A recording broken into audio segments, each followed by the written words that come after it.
하나님 말씀대로 살기 시리즈 12번째, 믿음이 흔들릴 때. 여러분들 말의 중요성에 대해서 아십니까? 혹시 세상을 살다가 말 때문에, 내 귀에 들려오는 말 때문에 혹시 믿음이 흔들려 보신 적이 있으신지요?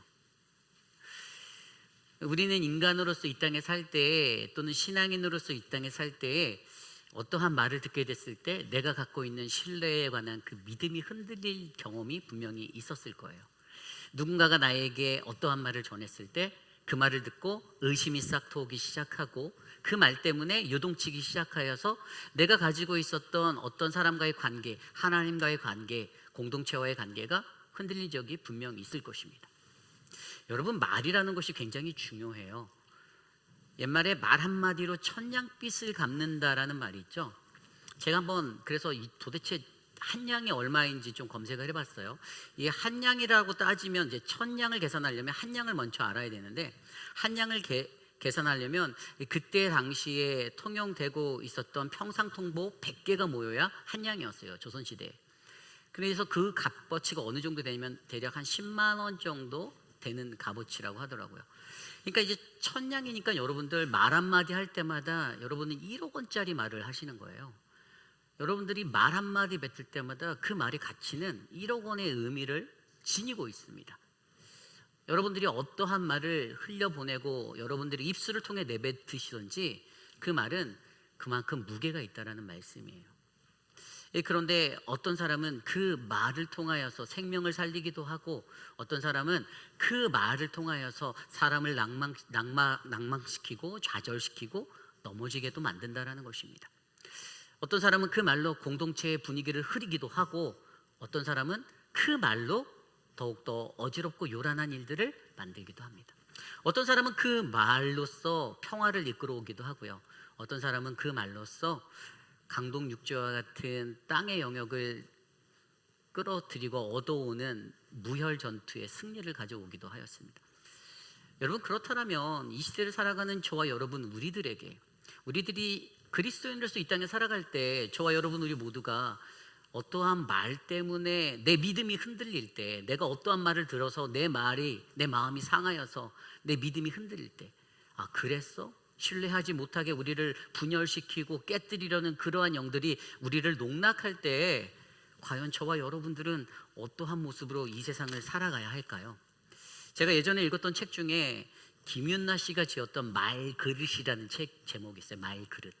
그런데 이 책이 참 제목이 재밌어서 제가 한번 살펴봤었는데요, 그 책에서 저자가 이러한 말을 합니다.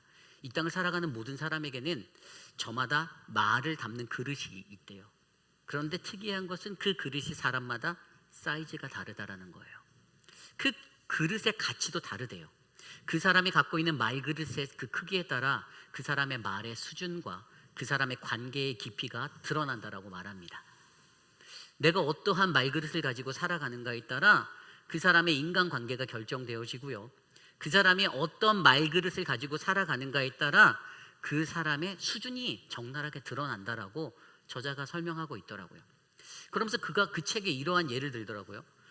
일상적으로 평범하게 비난을 일삼는 사람이 칭찬의 기술을 배운다고 하여서 그 사람의 그 말의 태도가 바뀔까, 모습이 바뀔까? 그렇지 않다라는 거예요.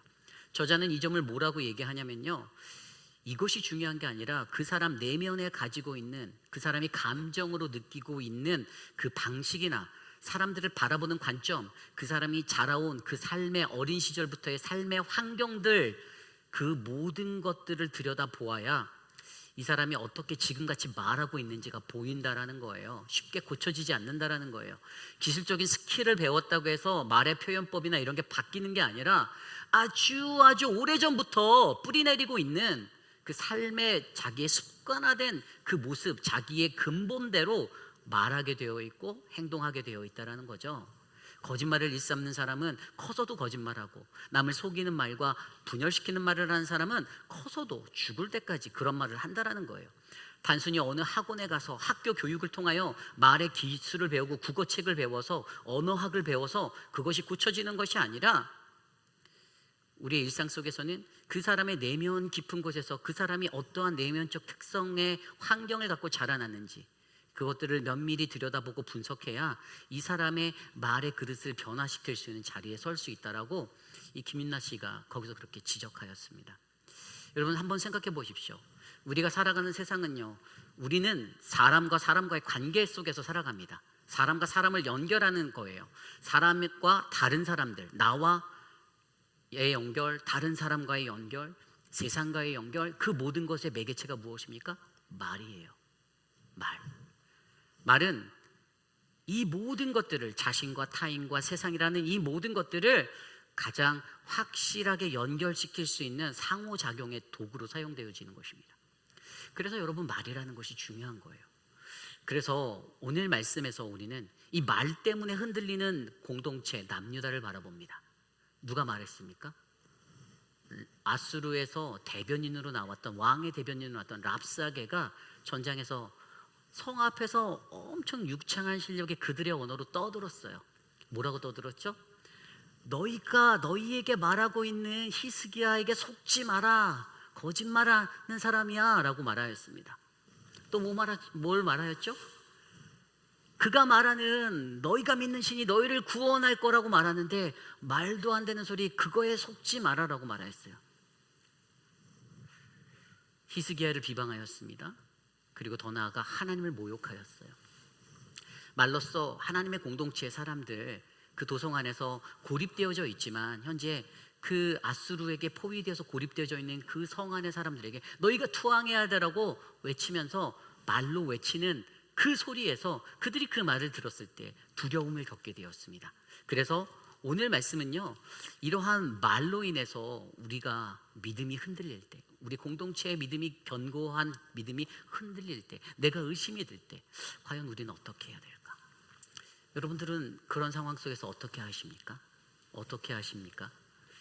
오늘 말씀 속에서 우리에게 주시는 귀한 말씀 안에서 우리는 우리의 믿음이 흔들릴 때에 오늘 말씀 속에 히스기야는 이 난관을 어떠한 말씀의 법칙으로 뚫고 지나갔는지를 확인해 보고요, 그것을 통해서 저와 여러분 우리 모두의 삶이 사람의 말 때문에 요동치거나 흔들리는 어리석은 자가 아니라 하나님의 말씀 안에서 회복하고 능히 이기는 믿음의 사람으로 거듭나기를 간절히 기도합니다.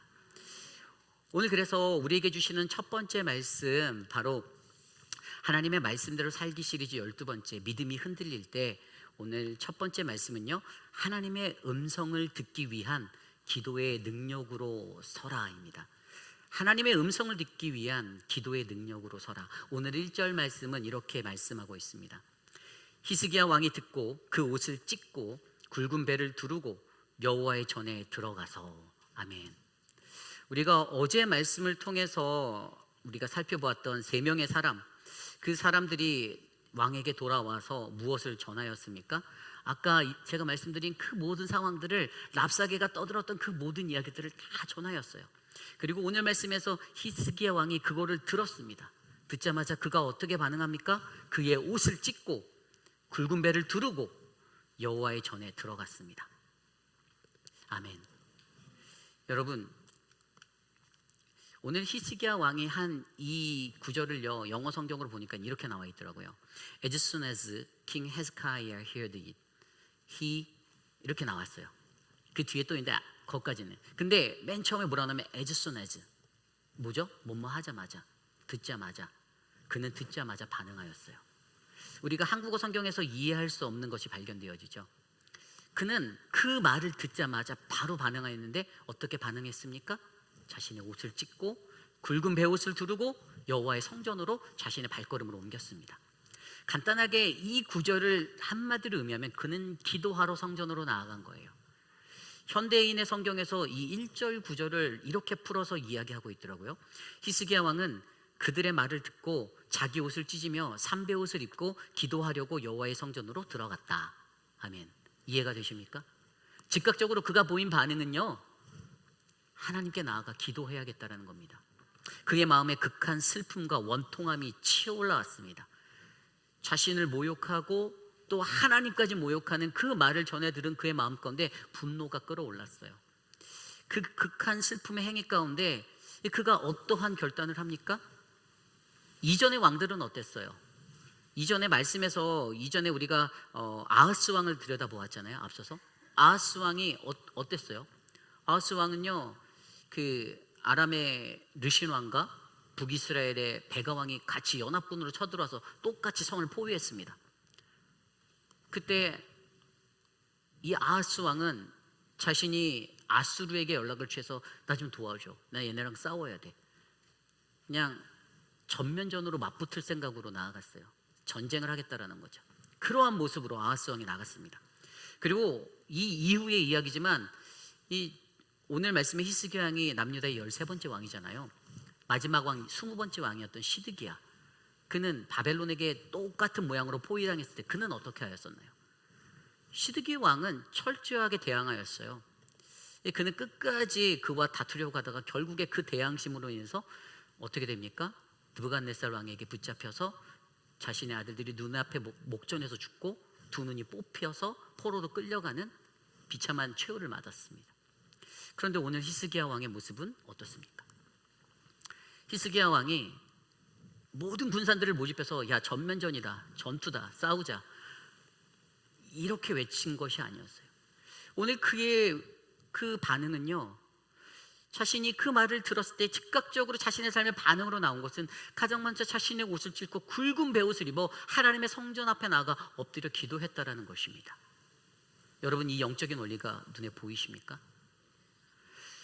우리를 흔드는 그러한 말, 제게도 이러한 말씀이 비춰지는데, 이러한 말들이 제게 들려올 때도 저도 인간이라 가장 먼저 감정적인 게 요동치게 되겠더라고요. 야, 누가 목사님에 대해서 이런 얘기 하더래요 라고 얘기하면 인간이니까 저도 막 흔들려요.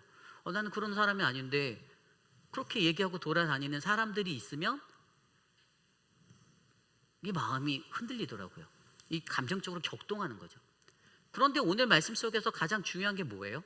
가장 중요한 거는 그러한 믿음이 흔들리는 상황 속에서 as soon as 가장 먼저 하나님 앞에 나아가라는 거예요. 우리가 가장 먼저 그의 앞에 나아가서 그에게 간구해야 한다는 거예요. 찢어지는 마음으로, 슬픔의 마음으로, 비통한 마음으로, 애통하는 마음으로 하나님 앞에 그렇게 매달려야 한다라고 오늘 말씀은 전해주고 있습니다. 어떻게 히스기야가 이것을 할 수 있을까 고민해 보니, 여러분, 히스기야는요, 기도의 능력을 알았던 사람입니다. 물론 이때의 일은 아니지만 이 이후의 일이지만 그는 하나님 앞에 기도하여 자신의 생명을 15년 더 연장받았던 그런 은혜의 사람이었어요. 그는 날마다 자신의 삶 가운데서 하나님 나라를 이끌어가고 거룩한 나라를 세울 때에 가장 중요한 것이 하나님께 묻고 하나님께 응답받아 하나님의 말씀대로 거룩한 공동체를 세우겠다라는 것이 그의 꿈이었을 것입니다. 그래서 그는 날마다 하나님 앞에 기도의 능력으로 살아야 된다는 것들을 확신하게 되었어요. 하나님을 향해서 쏟아지는, 자신을 향해서 쏟아지는 그 모욕 앞에서도 자신 안에 이 속에서는 정의감이 막 부글부글 끓어오르는, 타오르는 그 마음 속에서도 맞짱을 떠야지라고 생각하는 것이 아니라 기도해야지라는 생각이 먼저 그의 마음을 스쳐 지나갔다라는 것입니다. 그래서 그가 여기에서 자기 스스로 가장 먼저 기도하러 나갑니다. 그런데 여기까지일까요? 아니에요. 오늘 말씀을 살펴보면 2절 말씀에 왕궁의 책임자였던 엘리야김과 서기관 셈나와 제사장들 중에 장로들을 불러 모읍니다. 그리고 그를 어디로 보냅니까? 아모스의 아들 선지자 이사야에게로 보냅니다. 이사야에게로 보냈어요. 이사야에게 보냈더니 이사야에게 오늘 그들에게 있었던 일들을 설명하고, 이때 이사야에게 마지막으로 무엇을 부탁합니까? 오늘 말씀 4절에 랍사게가 그의 주인 아수르 왕을 보냄을 받고 와서 살아계신 하나님을 비방하였으니 당신의 하나님 여호와께서 혹시 그의 말을 들으셨을지라. 당신의 하나님 여호와께서 그 들으신 말 때문에 꾸짖으실 듯하니 당신은 이 남아있는 자들을 위하여 기도하소서 하더이다 하니라. 아멘. 기도를 부탁하고 있어요. 이사야한테 이것 좀 해결해줘가 아니에요. 이거 어떻게 해야 돼? 이게 아니라 남아있는 자들을 위해서 기도해 주세요라고 기도의 용사들을 불러 모으고 있습니다. 눈에 보이십니까? 기도의 능력을 아는 사람이 하나님의 음성을 듣기 위해 기도의 용사들을 불러 모아 공동체의 위기를, 공동체를 어지럽게 하는 그 말장난에, 그래서 믿음이 흔들리는 그 자리를 뚫고 지나가려고 담대하게 나아가는 이 모습이 여러분들 보이십니까? 지난주에 우리 교회에 있었던 그런 어떤 위기적인 상황, 뭐 큰 위기는 아니었다고 생각합니다. 한두 분씩 아파오시는 분들이 있었어요. 그래서 가장 먼저 교육자들에게 같이 제가 이렇게 나누었어요. 우리도 검사해보자 했는데 안타깝게 2명이 걸렸습니다. 하나님이 저는 천군 천사로 보호해 주셔서 저는 멀쩡했어요. 그리고 우리 서지원 목사님이나 김지영 목사님 막 열정이 있어서 저한테, 목사님 제가 내일 나가겠습니다. 마스크 쓰고 끼고 하면 돼요. 제가 뭐라고 말씀드렸냐면 안 됩니다. 키트를 CVS에서 사서 검사해서 한 줄 나올 때까지는 안 됩니다. 저한테 다 사진을 보내서 확인을 받았어요. 매일 검사해서. 그래서 우리 김준영 목사님이 감사하게 지난 금요일부터, 우리 서전 목사님이 오늘부터 건강한 모습으로 이렇게 나와서 다시 사역이 원활하게 돌아가게 되었습니다. 어떤 분들이 제게 전화하셨어요. 목사님 이번 주일 예배 있나요?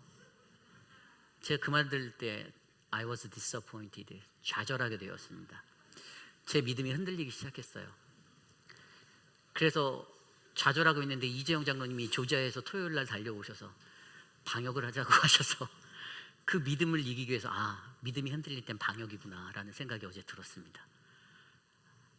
여러분, 우리들의 연약한 믿음 안에 하나님이 원하시는 건 하나님 앞에 가장 먼저 기도하는, 그 기도의 능력을 경험하는 우리들이 되게 원하는 것입니다. 나 혼자의 기도가 부족할 때 나와 함께하는 공동체에 나의 형제 자매들의 기도를 함께 모아 그 위기를 지나갈 수 있도록 기도해야 하는 영적인 권세가 저와 여러분들에게 있음을 저와 여러분들이 기억하셔야만 합니다. 여러분, 제가 성경을 검색할 수 있는 프로그램에 이렇게 성경 구절을 치면 그 구절에 관련된 성경이 나와요. 그래서 인터넷에 있는 건데 이렇게 제가 거기다가 한번 검색을 해봤어요. 뭐라고 검색했냐면 구원하소서라는 단어를 쳐봤어요. 그랬더니 이 구원하소서라는 단어들이 막 주룩 쏟아지는데 이 시편의 단어들이 쫙 나오는 거예요. 하나님 앞에서 우리가 살아갈 때 하나님은 우리에게 구원을 베풀어 주시기 원하시는데 여전히 우리는 그 구원의 능력들을 잊고 하나님 앞에서 그렇게 살아갈 때 기도해야 하는 그 기도의 자리조차 망각한 채 살아갈 때가 너무 많다라는 거예요. 특별히 사람들이 어떤 분위기를 모으기 위해서 허튼 말, 옳지 못한 말, 바르지 못한 거짓된 유언비어를, 그런 것들을 퍼뜨리며 우리 공동체를 위협하고 나를 흔들 때에도 우리의 삶의 모습이, 반응이 과연 어떻게 나갔는가? 내가 하나님 앞에서 하나님, 내가 먼저 기도하겠습니다. 하나님, 내가 무릎 꿇고 이 애통한 마음으로, 이 분이 넘치는 마음으로 기도하겠습니다. 이 모습으로 나갔는지, 아니면 그 구원의 하나님 앞에서 나는 그 말에 또 하나의 말을 얹어 여기저기 소문을 내고 돌아다니는 그러한 영혼이었는지를 우리가 한번 점검해 보셨으면 좋겠습니다. 오늘 하나님은요, 저와 여러분들에게 그러한 은혜를 베푸십니다. 기도해라. 기도만이 살 길이다. 여러분, 기도 외에는 그러한 것들이 능히 나갈 그 능력이 없음을 믿으시길 바랍니다. 예수님이 말씀하신 그 음성대로. 그래서 여러분, 성경을 들여다보면요, 사무엘상 12장에 사무엘이라는 한 사람이 이 기도의 용사였거든요.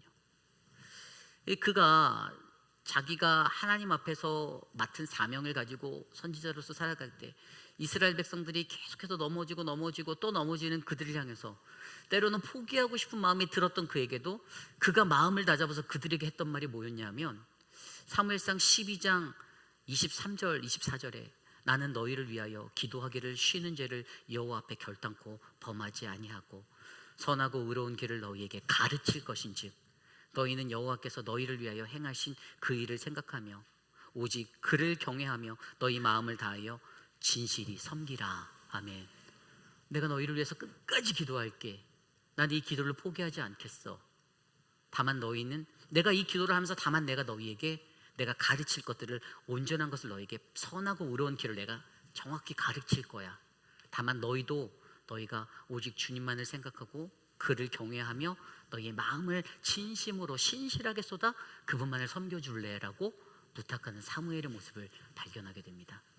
여러분, 오늘 우리 안에, 우리 교회 사랑하는 휘빛 장로교회는 이 믿음의 공동체 안에 여러분, 사람의 소리, 말이 무성한 공동체가 아니라 기도가 충만한 공동체가 되어서 우리를 요란케 하고 우리를 흐트러뜨리는 그 모든 요동을 무너뜨리고 뚫고 나가는 저와 여러분, 아름다운 공동체 되시기를 간절히 축원합니다. 이것이 오늘 말씀의 첫 번째, 하나님 말씀대로 살기 시리즈 12번째, 믿음이 흔들릴 때 바로 하나님의 음성을 듣기 위한 기도의 능력으로 서라입니다. 오늘 마지막으로 두 번째, 믿음이 흔들릴 때, 오늘 두 번째 말씀은요, 유일하신 하나님의 선포를 위한 구원을 가르치라. 유일하신 하나님의 선포를 위한 구원을 가르치라입니다. 오늘 말씀 그 이후의 말씀에는요, 이 히스기야에게 이 왕이, 아수르의 왕이 또 편지를 또 보내는 거예요. 서신을 또 보내는 거예요. 그래서 8절 이후에 보면 아수르 왕의 편지가 이제 히스기야의 손에 다다르도록 연결이 됩니다. 그래서 한 사자의 손으로 그 왕이 14절에 편지를 받아보고 나오는 행동들이 나오게 되어 있어요. 근데 편지의 내용이 이렇더라고요. 8절 이후에 보면요, 이 편지의 내용이 뭐였냐면요, 10절에 이렇게 나와 있습니다. 너희는 유다 왕 히스기야에게 이같이 말하여 이르기를, 내가 믿는 내 하나님이 예루살렘을 아수르 왕의 손에 넘기지 아니하겠다는 말에 속지 말아라 하면서 자기의 이제 업적들을 얘기합니다. 11절 12절, 아수르의 왕인 내가 여러 나라들을 다 진멸하였다 하면서 12절에 그가 진멸하였던 나라들, 고산과 하란과 레셉과 들라산에 있는 에덴 족속을 내가 다 했는데 그 신들도 그들을 건져내지 못했어라고 얘기하면서 13절에 뭐라고 하냐면, 하물며 너희가 믿는 너희 신은 너희를 구할 수 있겠니라고 이야기하는 거예요. 이 편지의 내용이 이거였어요. 이 편지를 받았던 히스기야가 어떻게 합니까? 14절입니다. 히스기야가 사자의 손에서 편지를 받아보고 여호와의 성전으로 올라가서 히스기야가 그 편지를 여호와 앞에 펴놓고, 15절, 그 앞에서 히스기야가 기도하여 이르되 아멘. 오늘 여기서 우리가 한 가지 눈에 주목해서 볼 수 있는 것이 15절에 나와 있는 그 앞에서 히스기야가 기도하여 이르되입니다. 누구 앞에서입니까? 여호와 하나님 앞에서.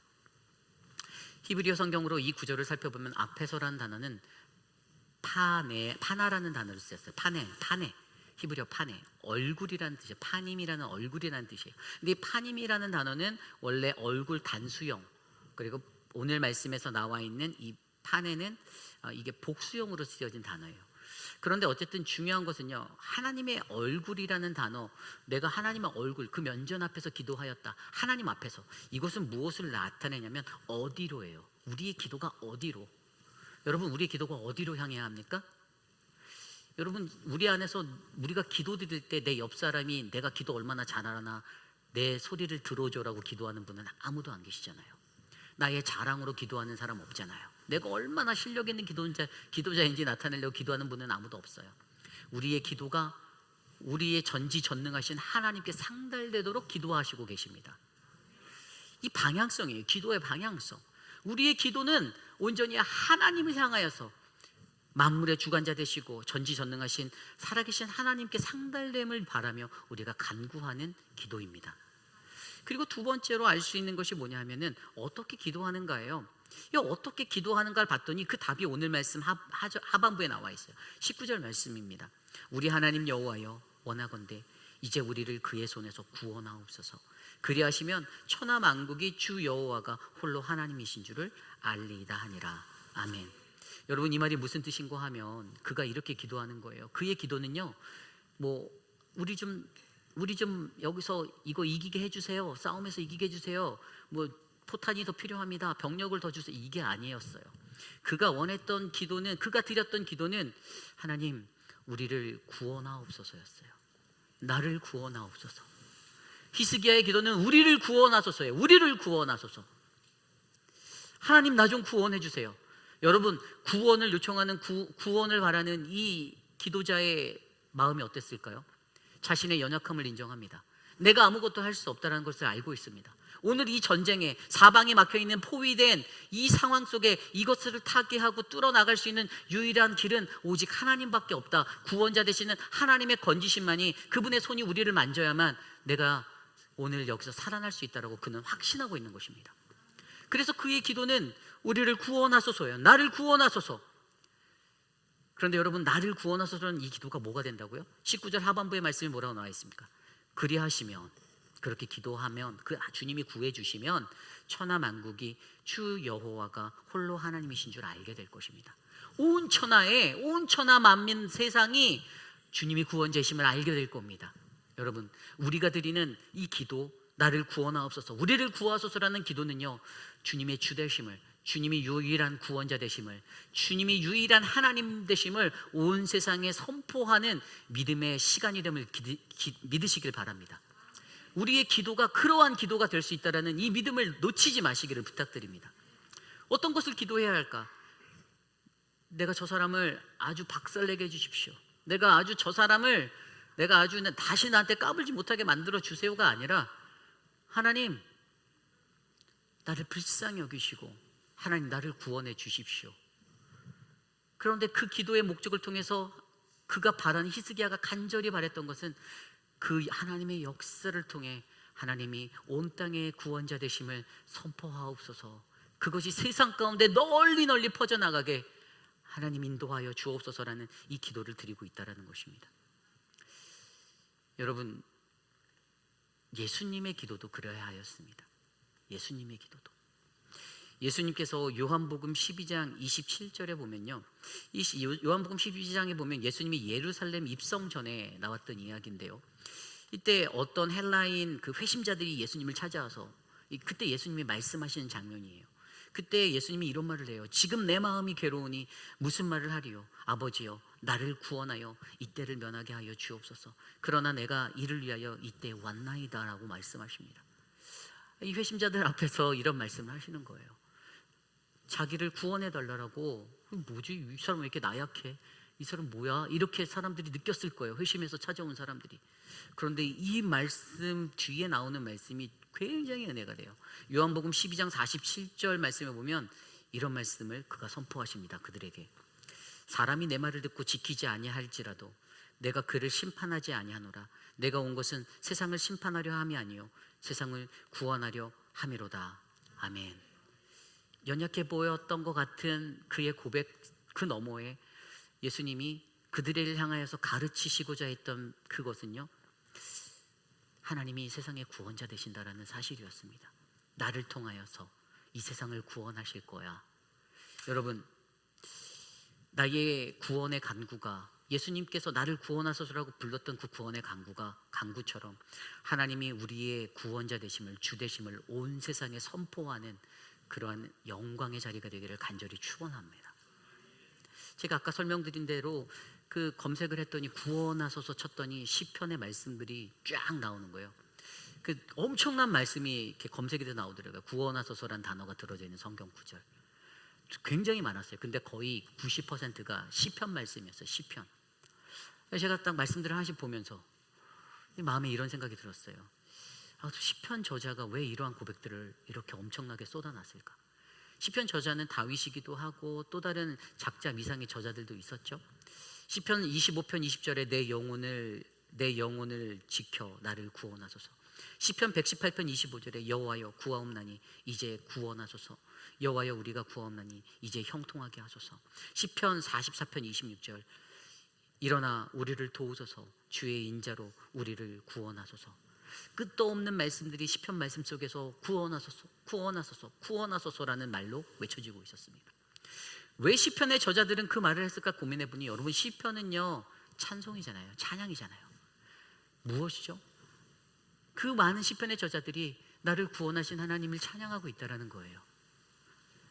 그들의 구원의 고백은 나를 지키시고 나를 형통케 하시고 나를 보호하신 하나님께 감사하고 지금까지 인도하신 내 인생, 그 위기 속에서도 나를 지켜주신 하나님께, 그 하나님을 구원자로 인정하며 날마다 그들의 삶 속에 내 힘이 아닌 주님이 나를 구원하셔야만 내 인생이 성공에 이를 수 있다라는, 내 인생이 은혜를 받을 수 있다는 그 자리를 경험하고 그들이 시편 안에서 이것들을 고백했던 거예요.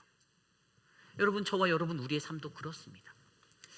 한편의 시편을 써가는 저희들의 인생 각자의 삶 속에 여러분들이 하나님을 향해 나를 구원해달라는 이 구원의 노래가 끊어지지 않기를 간구합니다. 세상에 그 어떤 것도 나를 구원할 수 없으나 오직 여호와 하나님만이 나를 구원하실 수 있다.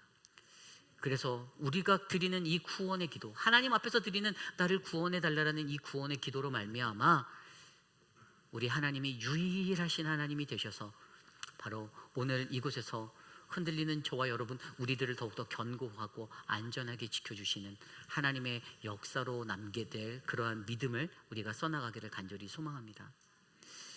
이제 저희 안에 주신 이 말씀 안에서, 하나님이 주신 이 말씀 안에서 깊숙하게 우리들의 삶을 한번 돌아보았으면 좋겠습니다. 나는 오늘 유일하신 그 하나님을 선포하기 위한 이 구원을 내가 기도하고 있는가? 여러분들 과연 하루에 얼마나 기도하십니까? 과연 얼마나 하루에 기도하시며 무엇을 기도하십니까? 주님, 내 자식이 이번에 좋은 직장에 꼭 들어가야 되겠는데요, 내 손주가 이번에 아이비리그에 갔으면 좋겠습니다라는 기도는 할지언정 하나님 나 좀 구원해 주소요라는 이 기도를 드리는 분들은 많지 않을 것 같습니다. 육신이 막 아프고 힘들 때는 하나님을 찾습니다. 왠지 아세요? 살기 위해서요. 그때는 하나님이 진짜 구원자로 느껴집니다. 그런데 조금만 건강해지고 회복되어지면 그 기도끈 놓아버리는 게 인간의 간사한 마음이에요. 여러분, 우리들의 마음 가운데 살아생전에 하나님 앞에서 드리는 기도, 나를 구원해달라는 이 믿음의 기도가 끊어지지 않으시기를 간절히 부탁드립니다. 구원받은 인생이 우리가 되기를 소망합니다. 그리고 그 구원이 필요한 우리들의 기도가 끊어지지 않기를 간절히 축원합니다. 이것이 오늘 말씀의 마지막 두 번째, 바로 믿음이 흔들릴 때 유일하신 하나님의 선포를 위한 구원을 기도하라입니다. 이제 말씀을 정리하고자 합니다. 오늘 말씀을 통하여서 우리는 믿음이 흔들릴 때라는 상황들을 바라보게 되었습니다. 이들이 왜 믿음이 흔들렸을까요? 사실 저는 히스기야는 믿음이 흔들리지 않았다고 보아요. 도성에 있는 사람들이 난리가 났었어요. 엄청 난리가 났었습니다. 막 이 사람 저 사람 요동하는 거예요. 랍사게가 그 앞에서 떠드는 망언들, 말도 안 되는 말, 히스기야를 거짓말쟁이로 몰아붙이고 하나님을 무능력한 사람으로 하나님을 모독하며 외치는 그 말들. 그런데 하나님을 믿는 백성들이 그 말을 듣고 흔들리는 거예요. 두려워하는 겁니다. 이러다 우리 끝나는 거 아닌가? 이러다 우리 진짜 끝인가? 우리의 공동체를 들여다보십시오. 오늘 우리의 공동체 안에도 수많은 말들이 무성하게 움직입니다. 다음 주 있을 공천을 놓고도 수많은 말들이 여기저기 퍼져나올지도 모릅니다. 그 하나님의 은혜로 우리가 살아간다라고 말하면서도 왜 인간의 말로 하나님의 영광을 가리고 하나님의 은혜를 가로막고 공동체를 어지럽히는 그러한 자리에 우리가 서야 하는지. 여러분, 때론 어떠한 말은 생명을 살리는 말이 되고 때론 어떠한 말은 생명을 처참하게 비참하게 짓밟는 그러한 사단의 역사가 될 때가 있습니다. 우리 공동체는 과연 오늘 어떠한 말그릇을 가지고 어떠한 말을 선포하고 그리고 그 말에 요동함이 있을 때 과연 어떻게 대처하고 있습니까?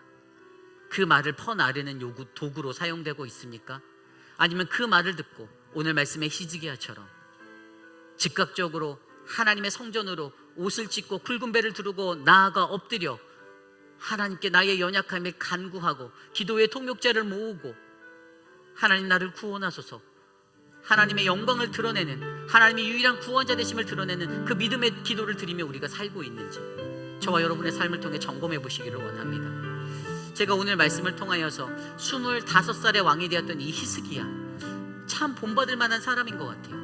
이 히스기야 왕이 29년을 다스리면서 남유다의 13번째 왕으로 그렇게 통치를 하면서 제 마음속에 왔던 말씀이 있었어요. 그게 뭐냐면 아까 김철우 장로님이 기도하셨을 때 하셨던 말씀이에요. 18절 말씀, 18장 말씀을 보면 18장 3절부터 7절까지 그를 역사적으로 평가해 놨는데 저는 그 말씀이 너무 은혜가 되었던 거예요. 오늘 말씀을 준비하면서도 그 말씀이 제 머릿속에 스쳐가는데 역사가 그를 어떻게 기억할까 들여다보았더니 선왕들이 하지 못했던 산당들을 유일하게 척결하였던 왕이 바로 이 사람이었어요.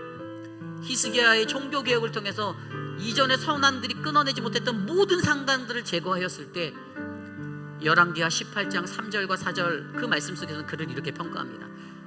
그가 다윗과 같이 여호와 보시기에 정직히 행하였다.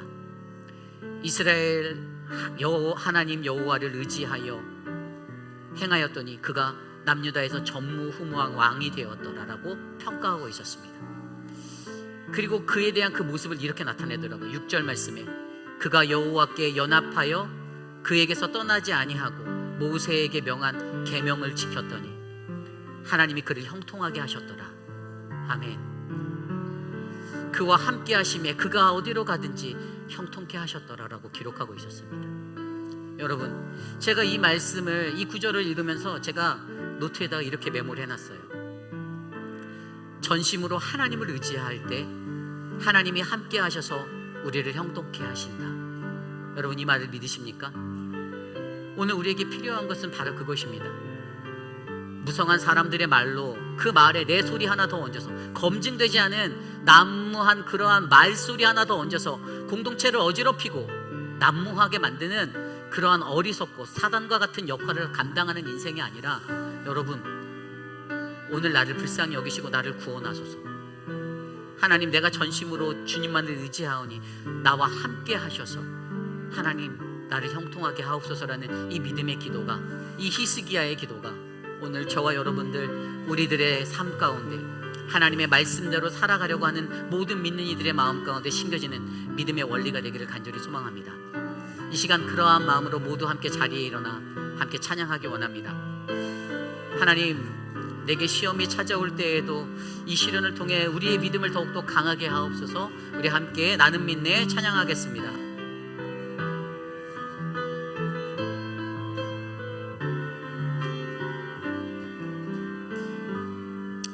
내게 허락하신 시련을 통해 나의 믿음 너무 강하게 자라나고 험한 삶과 골짜기 지나는 동안 쉽게 더 가까이 나를 이끄시네. 내가 겪는 시험이 어렵고 힘겨워도 내 주님보다 크지 않네. 내 앞에 바다가 갈라지지 않으며 주가 나로 바다 위 걷게 하리. 나는 믿네. 주의 능력으로 내 삶 새롭게 되리. 나는 믿네. 주의 능력으로 담대히 나가리라. 주와 함께 싸워 승리하리라. 날마다 믿음으로 나 살아. 우리 다시 한번 찬양합니다. 내게 허락하신 시련을 통해 나의 믿음도 강하게 자라나고 험한 삶과 골짜기 지나는 동안 쉽게 더 가까이 나를 이끄시네. 내가 겪는 시험이 어렵고 힘겨워도 내 주님보다 크지 않네. 내 앞에 바다가 갈라지지 않으면 주가 나로 바다 위 걷게 하리. 우리 두 손 높이 들고 찬양합니다. 나는 믿네. 주의 능력으로 내 삶 새롭게 되리. 나는 믿네. 주의 능력으로 담대히 나가리라. 주와 함께 싸워 승리하리라.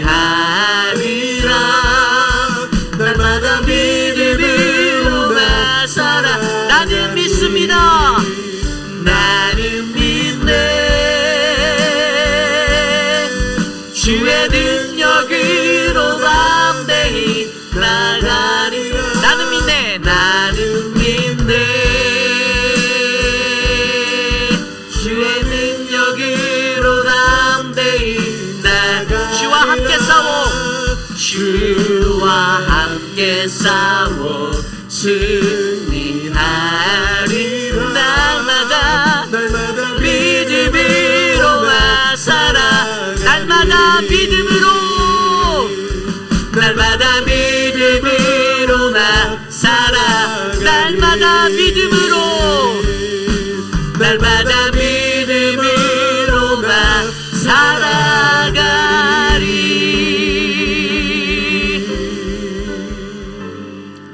참으로 존귀하신 하나님 감사합니다. 거룩한 하나님의 존전에 나와 예배할 수 있는 은혜를 주셔서 감사합니다. 하나님, 세상에 세워진 수많은 교회들보다 하나님, 오늘 이곳에 세워진 우리 회의빛 한인 장로교회가 하나님의 말씀대로 살아가는 거룩한 교회가 되기를 간절히 간구합니다.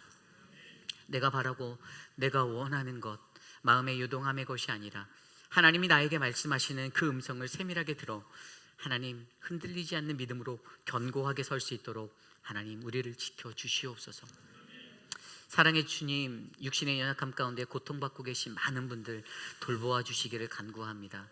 사랑하는 천문자 집사님, 하나님, 우리 한영숙 집사님, 하나님, 우리 박문자 집사님 한 분 한 분 기억하여 주시고, 사랑하는 우리 최윤정 집사님 붙잡아 주시며 하나님의 은혜로 건강을 회복할 수 있도록 은혜를 베풀어 주시옵소서. 사랑하는 고 이희두 장로님을 주님의 품에 올려드릴 그 준비로 우리가 예배를 준비합니다. 아름답고 은혜로운 예배 될 수 있도록 하나님, 그동안 이 일을 위해 수고하신 우리 이희자 권사님에게 복을 주시고, 하나님, 우리 장로님의 남겨진 손녀딸들의 삶 위에 주님의 평화를 베풀어 주시옵소서. 한국에 출타 중이신 분들이 계십니다. 사랑하는 조윤성 성도와 김복인 권사님, 또 사랑하는 우리 김선실 집사님과 하나님, 한 분 한 분의 삶들을 주님께서 기억하여 주셔서 주님의 은혜로 안전하게 오고 갈 수 있도록 주님 돌보아 주시옵소서. 사랑하는 우리 최경배 집사님, 오랜만에 한국에 계신 어머님을 만납니다. 하나님, 아름다운 만남으로 하나님 좋은 시간 누릴 수 있도록 도와주시고, 또 하나님, 준비하고 있는 둘째 딸의 모든 결혼 예식도 잘 준비할 수 있도록 그 가정을 지켜주시옵소서. 지금은 우리 구주 예수 그리스도의 무한하신 은혜와 그 크신 하나님의 사랑하심과 성령 하나님의 감화 감동 교통하심의 역사가 하나님의 놀라운 은혜 가운데 주님, 주의 말씀을 듣고 살아가는 우리들에게 내 믿음이 흔들릴 때 그 말 때문에 넘어지지 않게 하시고, 가장 먼저 주님 앞에 나와 기도하며 엎드려 간구할 때 오직 하나님의 구원의 역사를 바라볼 수 있는 우리들, 그 구원으로 말미암아 유일하신 우리 하나님이, 전능하신 하나님이 세상 모든 것에 울려 퍼질 수 있는 우리들이 되기를 간절히 소망하는 우리들 모두 머리 위에 지금으로부터 영원토록 함께 하시기를 간절히 축원하옵나이다. 아멘.